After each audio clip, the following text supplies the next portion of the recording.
A expansão continuou até Tel Aviv, se tornar a maior cidade de Israel.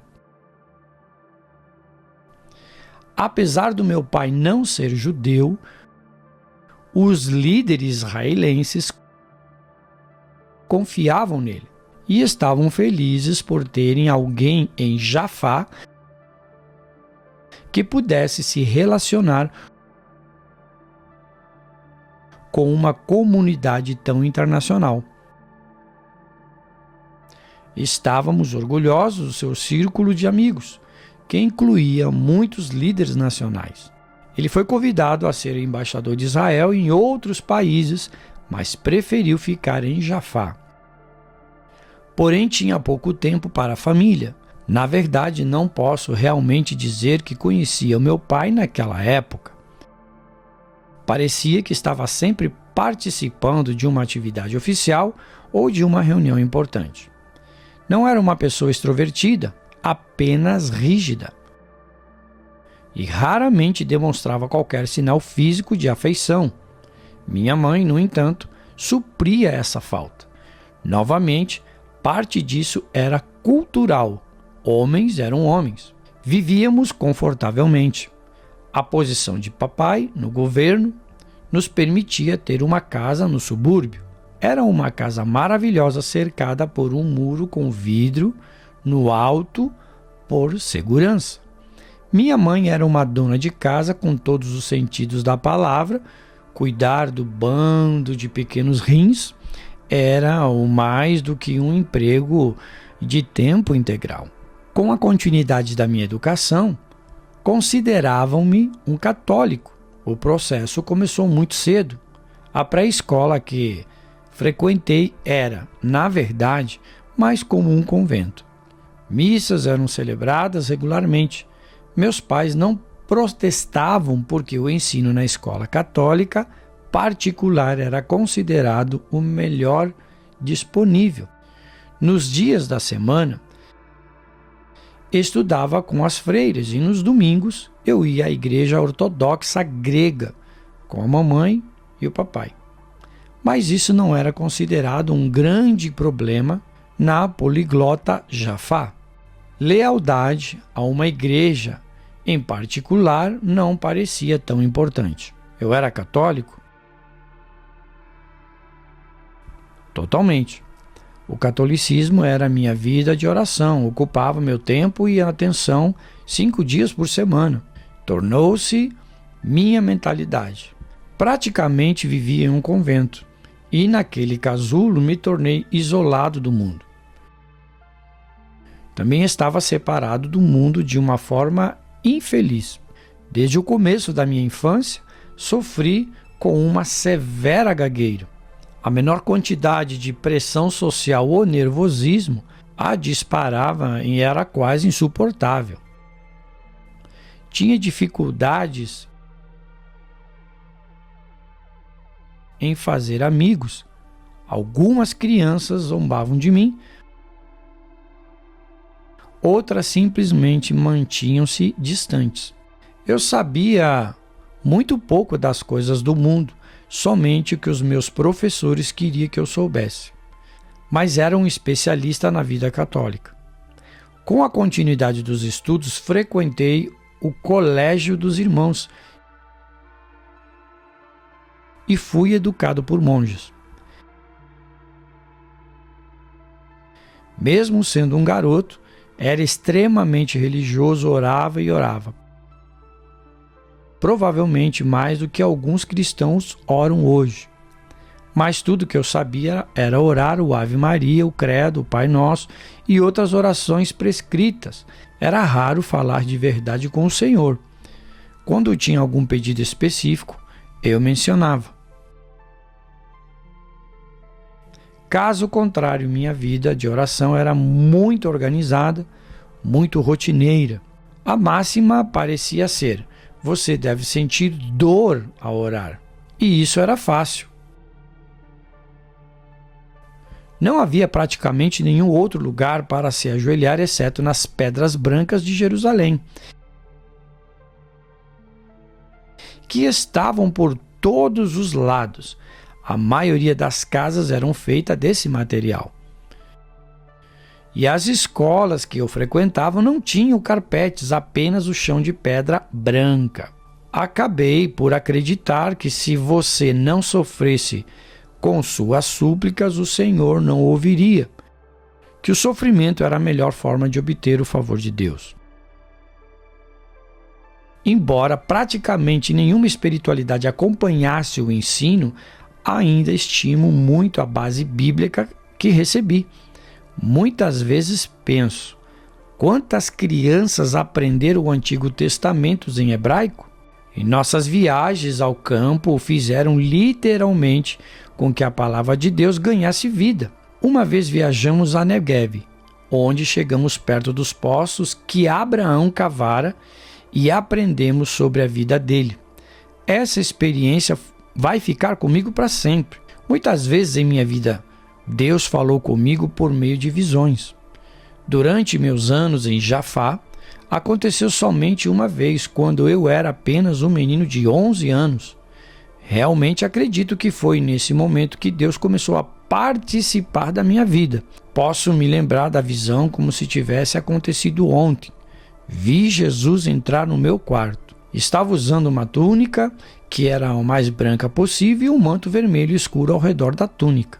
Vi seus cabelos, vi as suas unhas e suas mãos, vi tudo. Você deve entender que eu não conhecia Jesus. Não tinha pedido a Cristo que entrasse no meu coração. Mas no momento que eu vi, eu o reconheci, sabia que era o Senhor. Quando aconteceu, estava sonolento. Mas de repente meu pequeno corpo foi tomado por uma incrível sensação que somente pode ser descrita como elétrica. Parecia que alguém tinha me ligado a uma tomada. Senti um formigamento como se agulhas, 1 milhão delas, estivessem percorrendo meu corpo. E então o Senhor parou diante de mim enquanto eu dormia profundamente. Ele olhou diretamente para mim com os olhos mais lindos do mundo. Sorriu e os seus braços se abriram. Podia sentir sua presença. Era maravilhosa e nunca vou me esquecer. O Senhor não me falou nada. Apenas me olhou e depois desapareceu. Acordei imediatamente.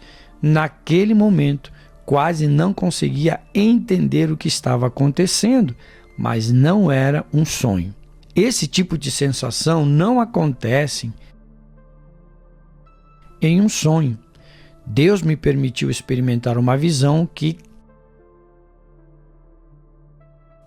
criaria uma impressão positiva em minha jovem vida. Quando acordei, a sensação maravilhosa ainda estava lá. Abri os meus olhos e olhei tudo ao redor, e essa sensação intensa e poderosa ainda estava em mim. Senti-me totalmente paralisado. Não conseguia mover um músculo, nem piscar os olhos.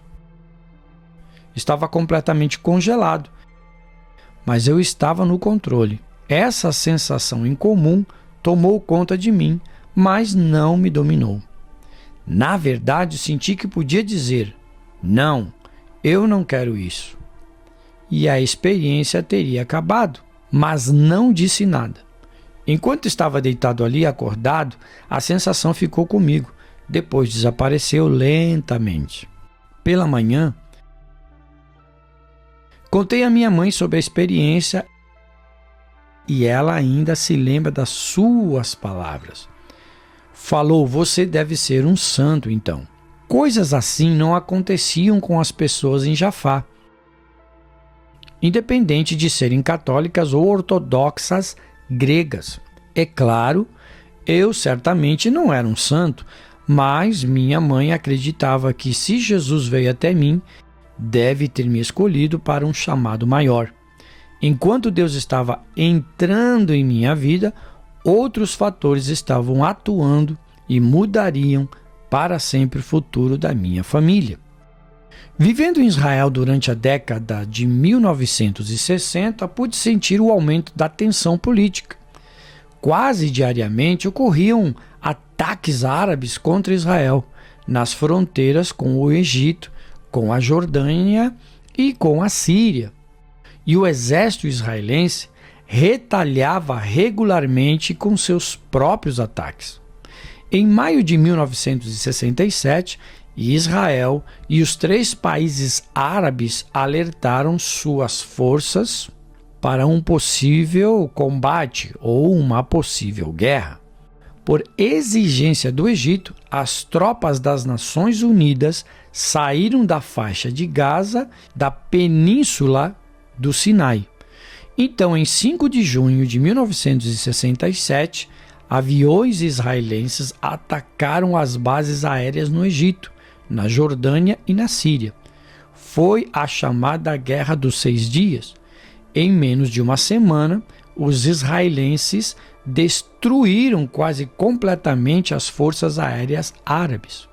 As tropas israelenses ocuparam a faixa de Gaza, a península do Sinai, a Cisjordânia e as colinas sírias de Golan. Israel logo controlou o território árabe, totalizando mais de 3 vezes a sua própria extensão.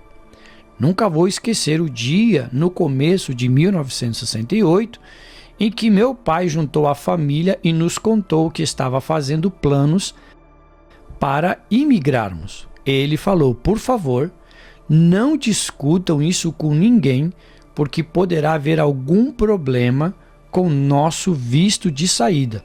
No começo, o plano era se mudar para a Bélgica. Papai tinha alguns parentes lá, e a ideia de ir para um país de língua francesa parecia estimulante. Afinal, era a língua que eu falava na escola. Mas uma noite, um adido da embaixada canadense foi à nossa casa e nos mostrou um pequeno filme da vida no Canadá. Toronto parecia uma cidade próspera. Papai tinha 2 irmãos que viviam lá, mas duvidamos que eles estivessem financeiramente qualificados para serem nossos patrocinadores oficiais.